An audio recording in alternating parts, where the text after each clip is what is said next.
Well, hey folks, how y'all doing? And welcome back, and oh man, in the land of grills. We're gonna be doing beer can chicken. You can see I got my Weber beer can chicken holder out there, and you're gonna say just one, Tom, because with that you could probably do a whole bunch. Yeah, you could probably do.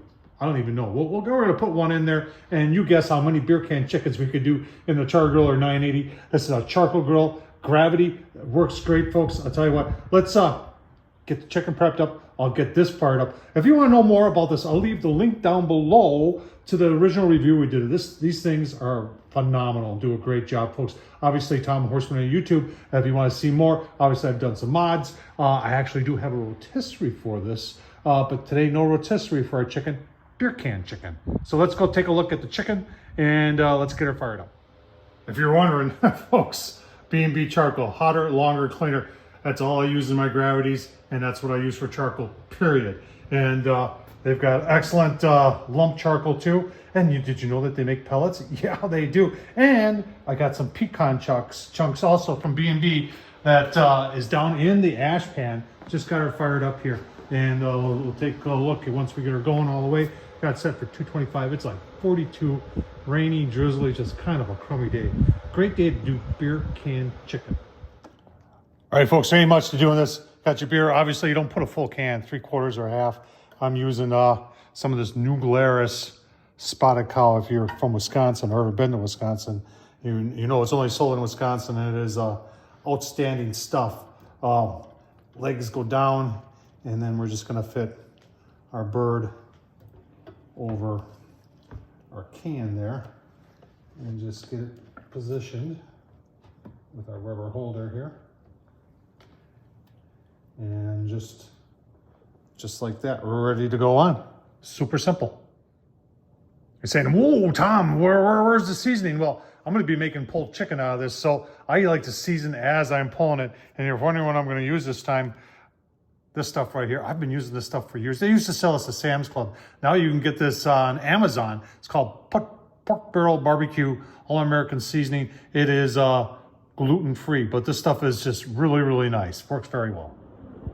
All right, folks, bird is on. You can see we got it set at 225. We're just starting to come up to temp here. The lid always is a little bit slower to adjust to that temp right there, but eventually both these gauges will read really, really close to 225. And for some reason, the gauge closer to the firebox is the one that's the coolest. I don't understand that, but let's take a look, see.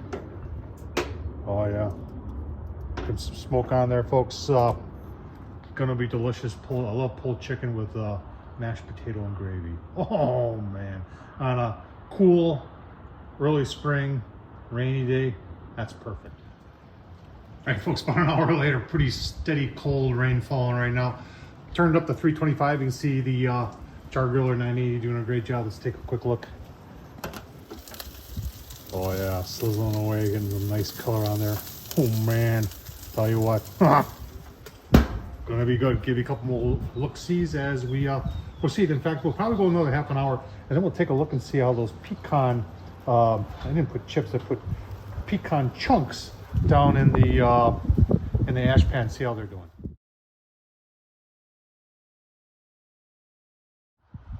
All right, both the temp lids are reading right around 350, 325 right there.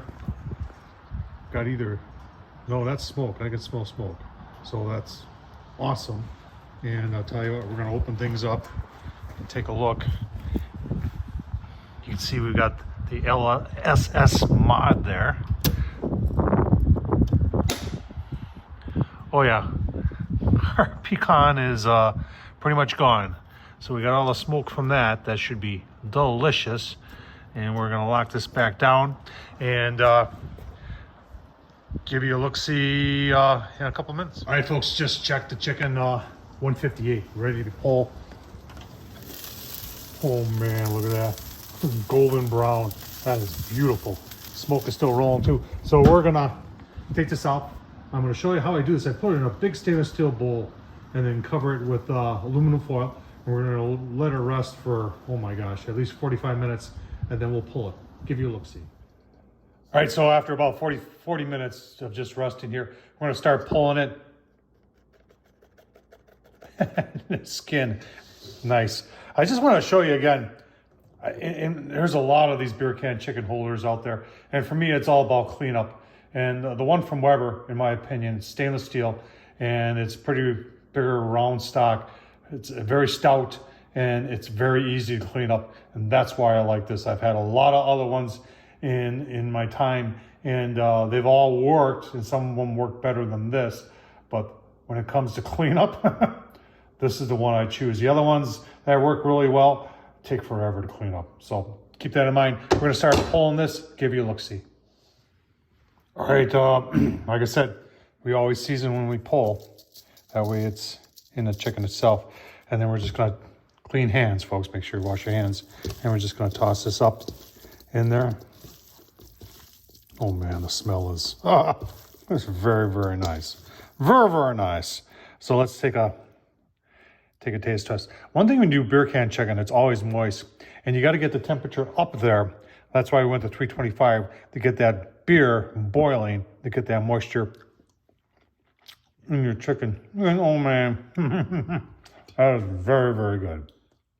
All right, final thoughts, folks. Check this stuff out. It's been around for a long, long time. Like I said, used to get it at Sam's Club. Now you get it on Amazon. It works great with everything.